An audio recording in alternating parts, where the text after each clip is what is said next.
Welcome to the HCI family of podcasts. We're your source for personal, professional, and organizational growth and development. We share our own original research, explore industry trends, and interview executives and thought leaders from across the globe. Join us for practitioner-oriented content around all things leadership, HR, talent management, organizational development, and change management. Maximize your personal and organizational potential with the HCI family of podcasts.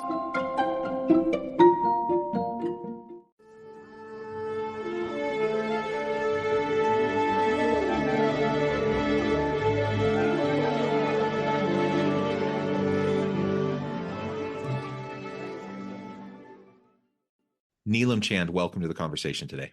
Thank you so much. I'm so excited to be here. It is a pleasure to be with you. I'm John Westover. I'm joined by my co-host, Angela Schill. Today, we're going to be talking with Neelam about navigating through barriers, internal critiques, and self-doubt that hinder authenticity. And we'll be doing that all within kind of a diversity, equity, inclusion, and belonging lens, which is something that Neelam has a really strong background in. As we get started today, I wanted to share Neelam's bio with everybody. Neelam Chand has dedicated more than 14 years to being an influential diversity, equity, inclusion, and belonging practitioner, making significant strides in fostering inclusive cultures across various organizations. In the face of recent critiques that labeled DEIB initiatives as divisive, she embarked on a transformative journey of self-reflection. This introspective process involved critically reevaluating and enhancing her DEIB approach, driven by the simple yet profound questions of what belonging truly means and how to search for it within. And I could go on, Neelam, but I'm going to pause there. Anything you would specifically like to highlight by way of your background or personal context before we dive into the broader conversation? No, I'm a mother, and that's definitely been a big part of introspection part. It's when you have a little one who's constantly mirroring you and also challenging you, you are forced to look within to find sanity within. So I would add that part and how that definitely plays a role in how I show up as a practitioner. You know, we're just diving right in here talking about authenticity and within this bigger context of DEIB. I'm wondering if you could share with us the importance of authenticity in terms of belonging. Yeah, so I'll just start with my personal sort of journey and my personal understanding on belonging. So, I was born in California, and I was raised in a neighborhood where people looked like me. I didn't really I've never had to really question belonging, or my identity. And then at the age of around 9, I moved here to Utah, and, we moved to Davis County, Utah. And that was the first time I was actually confronted with this idea of belonging. I was confronted with understanding my own identity because I was the only person that looked like me, sounded like me, dressed like me, practiced the same religion. Like, I was the only person that held some of these sort of unique qualities in a space that was highly homogenous. And it was then when I realized, ooh, I don't look like I belong here. I don't look like I should be here. And so I started to internalize my experiences of sort of exclusion. And I started to internalize it in a way where I thought it was my fault. My skin color was my fault. My accent was my fault. Because I wasn't, the predominant religion, Mormon, that was my fault. My parents were also going through a divorce. That was my fault. So I was like internalizing all the ways in which I didn't belong as if it was completely my fault. Well, fast forward to today, I'm a DEIB practitioner promoting belonging. And I talked about belonging in the ways that we talk about belonging, fitting in, feeling like you can be your true self. But I never, ever actually felt belonging in the ways that I was talking about it, if that makes sense. And the reason for that is because I never actually went back to sort of unravel myself from the internalized feeling of exclusion. I never actually healed myself. So here I am promoting belonging and inclusion in strategy, in workplace culture, in interpersonal relationships, it's in socialization. And I myself didn't actually feel that sense. I didn't feel connected to even the term belonging. So that's my one indication that I authentically wasn't even showing up as a practitioner up until I turned 40, which was only like last summer. So I'm talking about like all these years feeling this sort of deep internalized sense of non-belonging, promoting belonging as my profession and not feeling it up until last summer.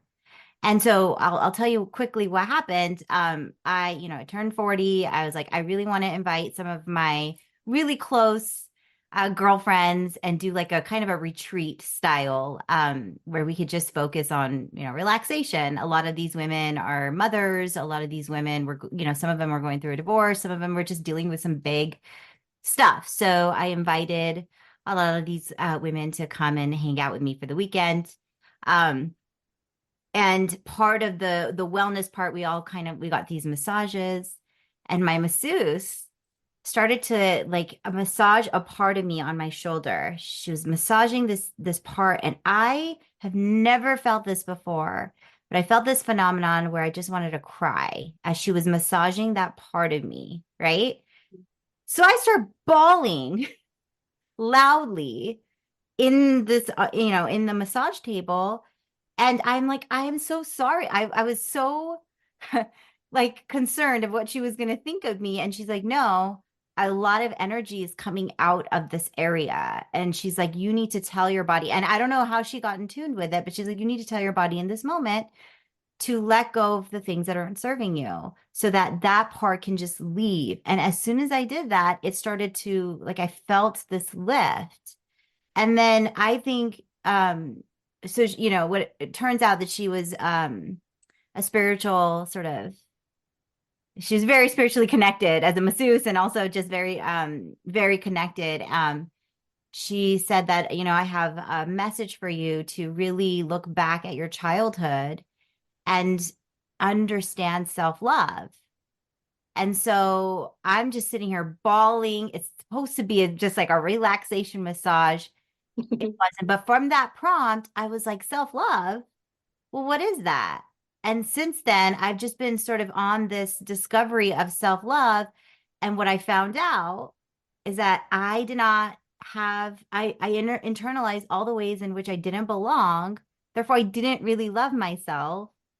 So I've just been going on this journey of trying to really truly embrace belonging and showing up in ways that are vulnerable and authentic to allow others to feel a sense of belonging as well. And so that's kind of it's a long story. But It's a that good is sort of story. where my evolution has led me into this idea of belonging. I'm going to pause there. I just find it so interesting because you're talking about as a child saying, it's my fault, it's my fault, it's my fault. And, the underlying message beneath that is there's blame Mhm. or the lack of self-love. So for you to come to this space where that's been flipped as an adult Mhm. is powerful. It's powerful. And I'm having to go back to my young little self who moved here to Utah, even before that. So this didn't just happen in Utah, but I grew up in a family where I'm the introvert and my whole family extroverts, loud. They say what's on their mind. And I always felt a little odd because I just wasn't the person to speak up. I was very quiet. And so there was also that like in my family dynamic, the sense of belonging was also in question. I just never really understood it and knew it.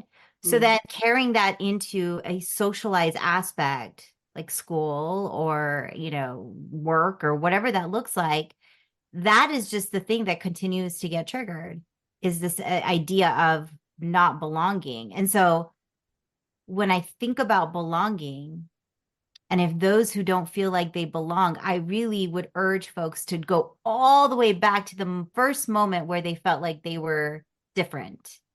and sort of reconcile that to truly feel belonging now. And there is a great deal of vulnerability that's involved in that process. I'm in the process now. And it's a great deal of vulnerability and openness that you would have to feel to access those things. What are some of the methods that you've implemented in order to do that? What are some of your um, what's been that path for you to have that healing? Yeah, it's a good question. For me, it's been kind of creating my community of support system, therapist, acupuncture.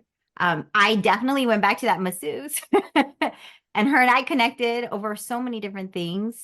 And and then personally, just really finding moments of stillness. So, I do meditation. I've deepened my meditation practice, um, breath work, journaling, all of those really kind of trendy things that people talk about, but truly actually help in this journey. If you have clear intentions and deeper purpose, these mechanisms are more than just trendy things. They actually truly connect you to the things that you're seeking. And so those things have been really helpful. And as they materialize, I've been thinking about how to be a DEIB practitioner in this new sort of way of thinking. And this isn't new in the DEIB movement. To be mindful, to access consciousness, to think about collective healing. Those things have always been part of the conversation. But for me, it feels like it's the first time because it's the first time that I'm actually internalizing it rather than just teaching about it. I'm actually integrating it into my life. And I feel like because of that, I'm showing up differently in this DEIB space. Can I ask you about that a little bit? And you'd mentioned earlier about how, the current polarization and politicalization of diversity, equity, inclusion, and belonging work throughout the country, but we can focus specifically in Utah. It's been challenging, and there's really been this, as it's become polarized, there's been this narrative around divisiveness, like diversity, equity, inclusion is dividing us rather than bringing us together, which certainly is not the purpose. Like I think our intention certainly is to help everyone to feel needed, wanted, valued, that they belong, that they have an opportunity to contribute in meaningful ways, to give everyone opportunity to bring their whole authentic self to the work that they do, etc. I think that's the purpose, that's the goal of DEIB work. Yet it's been largely framed, in some political circles around this divisive thing. And you mentioned earlier about how that is something you've had to reconcile with. And as I read your bio, that's something that you acknowledge, that, reframing a little bit. Could you tell us more about that? Tell us about how, in conjunction with this powerful experience you had, in the last year or so, coupled with some of the larger kind of context, or, the political and social context around DEIB work, what can you tell us about kind of how your journey of trying to reframe this and reshape your approach? Yeah. So I've been doing this work for about 14 years in several different sectors. And I'm not going to speak for other practitioners because I think we all have different methodologies, but something that I found that we have in common is we tend to react quite a bit because circumstances is always changing. And when it comes to DEIB, which by the way, the acronyms is a very new thing, used to be called multiculturalism, used to be called justice. I mean, there's so many different terminologies around it. This acronym is the thing that feels divisive, but the terms have always been there. The work has always been there. But throughout the years, even before 2020, there's just sort of this reactive response. It's because this work has always been questioned. It's always been questioned and challenged So the fact that it's being questioned and challenged now isn't very new, but we've always approached it as, no, you got to see this point with data, with business benefits, where there's so many different things that we're trying to prove that this is the right thing to do. It's very reactive to what's coming to us. And we don't get a lot of space to innovate or create because we're always responding to the reactions. And so 2020 came along, and there's this huge conversation nationally on issues of racism, and Yeah. it starts going into these corporate spaces that, by the way, has never really had conversations around racism as openly. And it was a very reactive state of mind. We went from not talking about racism to companies, I'm talking about local companies, signing on to, we are going to be anti-racist. And so we use these very big, bold terminology, which as practitioners felt good because we've been fighting for this. But there was something a little off, that it was so quick and it was a switch. And we, at least for me, I wasn't sure how much people were grasping it. Well, now we're seeing that today. We're seeing how fragile it is today, that there wasn't an actual emotional connection to this work. We, as practitioners, I'll just speak for myself, reacted and said, okay, anti-racism, what does that mean? What does that look like? What's the framework? What does that look like in strategy? How could you build that in your culture? Like, there was a missing piece for me, which is that emotional connection. What does anti-racism actually mean to you? And what are some wounds that you may have that's not promoting anti-racism? And so I think I stop for a moment. So I see these bills coming out that are attacking DEIB here in Utah, locally and nationally. And my instinct is to react and just to say, they don't know, and they don't know, and we need to educate them, and we need to speak louder, and we need to go stronger. And I feel like that's just a natural instinct of mine, because that's what I've been doing for 14 years. This time I wanted to take a step back and say, okay, there's some feelings behind this. There's some real emotions beyond fear and discomfort. There's some actual trauma happening. And because from that place of trauma is why it's creating this other level of hurt. And so how can we address that? How can we have real, authentic conversations without judgment, without blaming, without shaming, without reaction? And so a lot of that comes down to pausing for a moment, reframing, and thinking about what is it to have mindful conversations. What is it to connect with each other through real empathy, through that sense of belonging? I really kind of connect with people on that level so that we can start redefining and creating rather than reacting. And I know I'm saying a lot of words because I haven't yet figured out strategically how it's going to materialize. So I couldn't give you tangibles quite yet, but I'm close.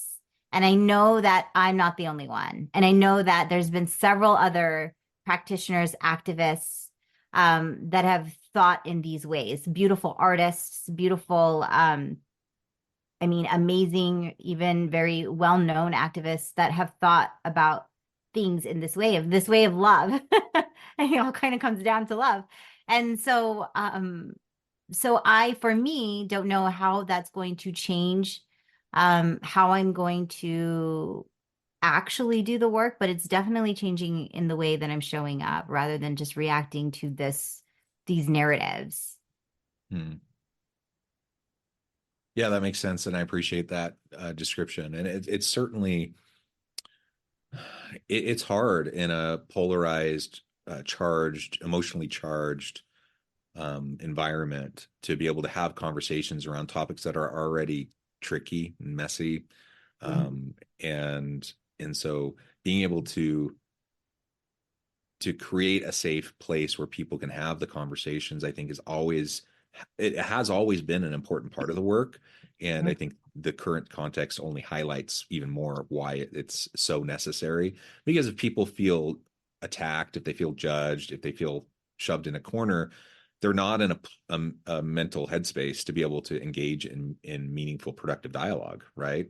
And so, you know, it's partly why we're here. And how do we find a way out of this current situation? I'm not sure either. I'm not sure I have any sort of answer to that. But I would like to think that, good people, who have honest disagreements and different opinions and different ways of perceiving the world, that we can come together and have good conversations, get to a common understanding, because I do think most people want to treat others with dignity and respect. I think most people want to do right by others, and most people want people to feel safe. We just need to figure out a way that we can do it figure out a way to do it where people feel like they could be part of that conversation. Yeah, and it kind of comes back to this idea of belonging. So folks that are fighting this are feeling some sense of exclusion. And Yeah. and look, there are some folks that are deliberately by design making this happen. And I'm not talking about them. I'm talking about the folks that are in the middle that are easily swayed, that feel like they don't have a stake in the conversation because they feel excluded. And then on the flip side, this reminder of these bills, the messages that are being sent to folks that it's deeply impacting based off of their identity, they're also being reminded that, oh, by the way, you don't belong. So just this idea of belonging is under such big question for everyone. So for me, it's kind of like, let's redefine what belonging actually means and then solve a problem from that space, not from a place of, I don't feel if I was trying to solve a problem from a place of my 10-year-old me who was told that your skin color doesn't belong here, trust and believe I'm going to have some very limited perceptions and very limited ideas. I'm not going to be able to help solve a bigger problem. But from a place of healed and understanding what belonging actually truly means within, I can create. And I feel like so can everybody else. We just got to get there. And I think we can. I think we truly can. At least, John, from what you said, majority of people want to feel this level of respect and give respect and dignity. We're not convincing people of those things. That's already there innately. We just need to capitalize on that. Yeah. And I think when you talk about in your own life having that dissonance, that disconnect between, and I've heard this before, where people are in these fields where they're advocates and they're working and they're educating, and suddenly they realize that there's not an alignment in this deep way that I don't think it's inauthentic, because every time I hear these stories, it's like a moment in time where they realize that there's this dissonance. And then it's this moment of discovery. And for you to be so honest about that journey creates a place of safety for people to listen to you and see you take a step back and create that, to have that space of creativity and innovation that's not reactive. I don't have the answers either, but I think when I hear you explain this, I think this creates a space of safety for people to step back, to reconsider what they've thought, and to maybe find some alignment where they might not even know there's a misalignment, or they might not know that they don't feel like they're belonging. And that's the fuel behind what's taking place that is encouraging further disbelonging, unbelonging. And so I don't know, Neelam, I just want to thank you for being so brave in telling your story, because I think it takes bravery to admit, like, this is what I've been doing and now this is what I'm discovering. And I guess my question is, how do we help people recognize that there is healing to be done? And then how can we do that collectively? And how can we all implement that, in our spheres of influence?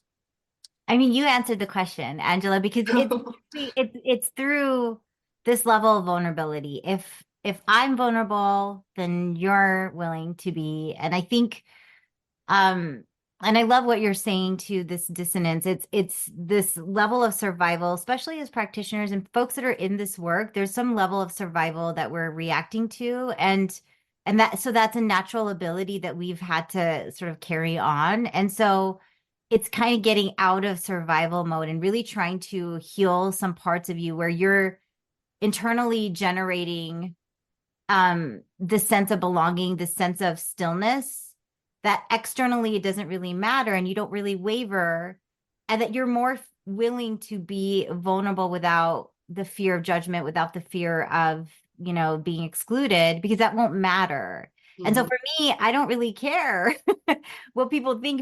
Some people might think I'm like some hippy dippy, like eat, love, pray, like this is so odd. And I don't really care because I would rather go that route than the route of living in my sort of trauma and my survival mode. And so the more I can talk about being vulnerable and open and admitting to, like, I didn't know what the hell I was doing in 14 years. And now I feel like I have some grip on it. That, like, I feel like the more we can get people to tell their stories of that sense of, ooh, something deep inside me is not, as it doesn't feel natural, and I want to address that, Mhm. the more we can have these more like real conversations. So I think I just encourage people to just be open and willing to engage in heart to heart Mm. conversation. And I'm thinking, I'm a straight cisgender white dude. And so I try to be in this space and be an advocate and be an ally. But I also know that I come from a place of privilege and I understand it can be tricky, for someone with my privilege to try to even step into this space and have conversations, because I want to allow others to lead out. And I don't want to perpetuate more problems by by being too loud or whatever. And that's some of the dynamic that I know that a lot of people feel. I was talking to a friend, a colleague recently, who is another straight white man, and he was really talking a lot about this divisiveness. And I get that that's a perspective that people have. It's not one that, like, I can't resonate. It doesn't resonate with me. I really don't understand it, because I'm like, a white straight cisgender, a straight cisgender white dude always belongs. Like, every context that we're in, like, society is built for us. And so this idea that somehow I feel excluded, that doesn't make sense to me. That doesn't resonate with me. But the reality is that's how a lot of people are feeling. They feel that it's divisive. They feel like they're not included. They feel like they're not part of the conversation. They feel like othered in some way. I don't know, like, we just have to have some, while I don't understand it fully and I don't agree with that kind of perspective, I need to have some sort of compassion and empathy around the fact that people do feel that way and that they're coming to the conversation that way. Because if I can't, how am I ever going to have a productive dialogue with them? Right. Yeah. And if only more folks can admit that, right? If only more folks can admit that I am afraid because I feel like I'm being excluded, that when DEIB comes up, I feel like I'm being attacked, or I feel like I'm the problem, and that scares me. And I don't want to feel like I'm the problem. And if anything, I've thought that I was actually contributing to a society in such positive ways, and I'm being confronted with that by this. And that maybe that stems from childhood. Like, if those conversations can happen, and if people could just admit, just to say, I'm afraid, I feel so much discomfort, and I don't know how to navigate this, rather than quickly turn into action, which then turns into a bill. I Mm-hmm. feel like there is just a lot more space of connectivity. I can say, oh, you feel like you don't belong in this conversation. Oh, you feel like you're the problem. Hey, guess what? I felt that too. Let me tell you a little bit about that, because I felt like I was a problem. I felt shame and guilt too.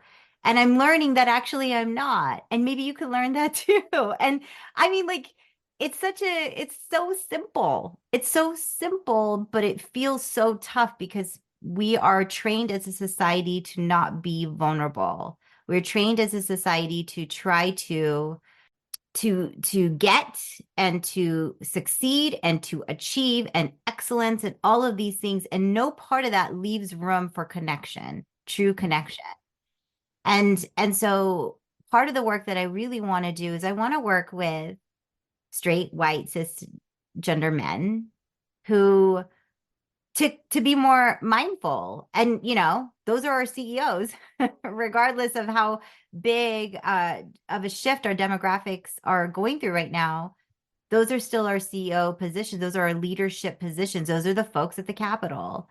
And I would really like to work to really access some of that vulnerability. So then again, we can be a little bit open to some of these issues and matters. But if we're just talking about issues and matters directly, we're completely missing this big chunk of the stage that people need to actually go through to feel connected. And I think that's a big undertaking, and I think it's going to take some collective work.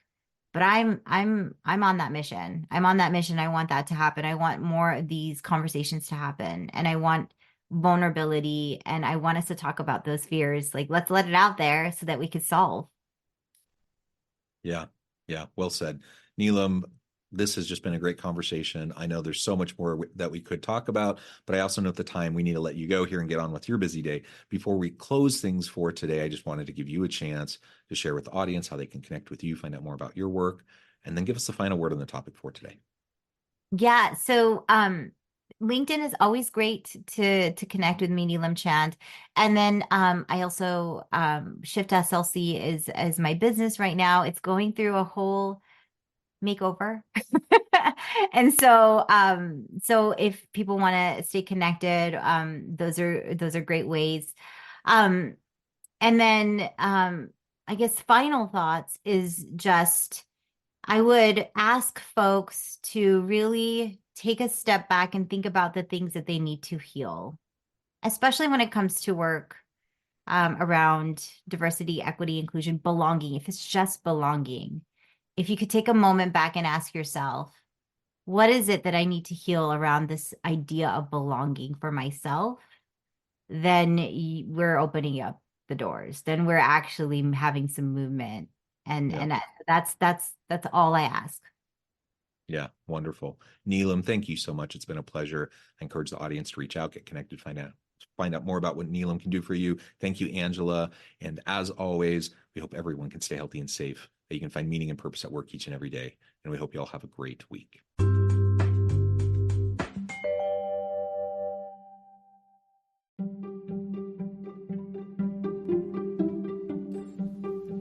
Thanks for joining us for this episode of the podcast. We hope you stay healthy and safe, and please join us again soon.